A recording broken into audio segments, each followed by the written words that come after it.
Okay, this is the video for March 2nd, 2015, first trading day of March. So euro dollar 5 minutes. There was a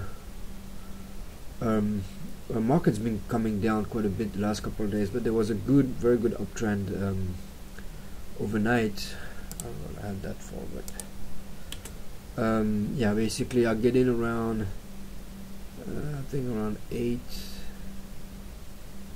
yeah, somewhere around here, and basically I see the uptrend and I'm like, okay, well, it looks like it's running out of steam. It's trying to form a trading range here.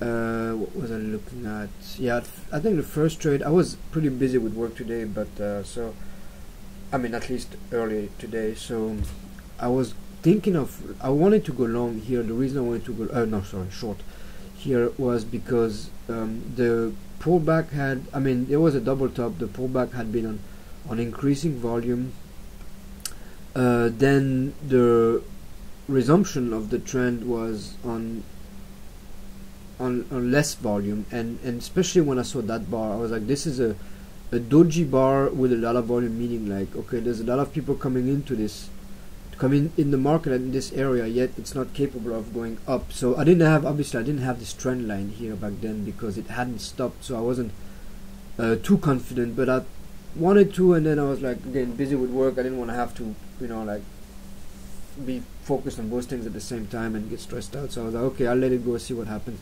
So it comes back, it comes back down, slightly lower low, then it tries to go back up, and again the pullback to the downside was on very strong volume, and the resumption of the trend on weak volume again. So at this point I have the trend line here, the channel up and down. I'm like, okay, now it's back at resistance. It's again can't go any higher.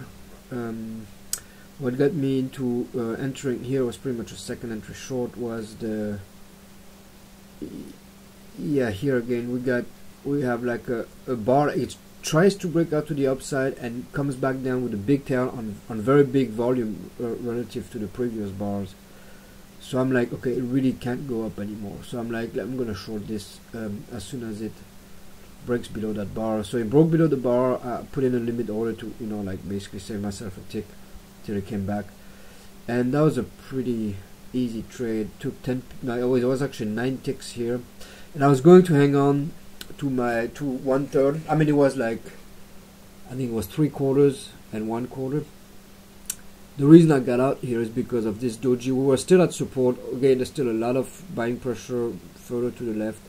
We are at support.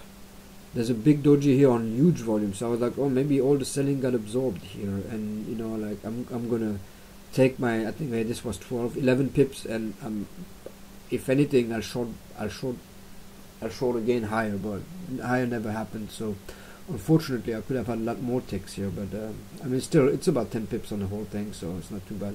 And that was it for me today. I was looking to short again, but it never came back to a level that I thought was high enough to get back in on the short side. So pretty much that was it for me today.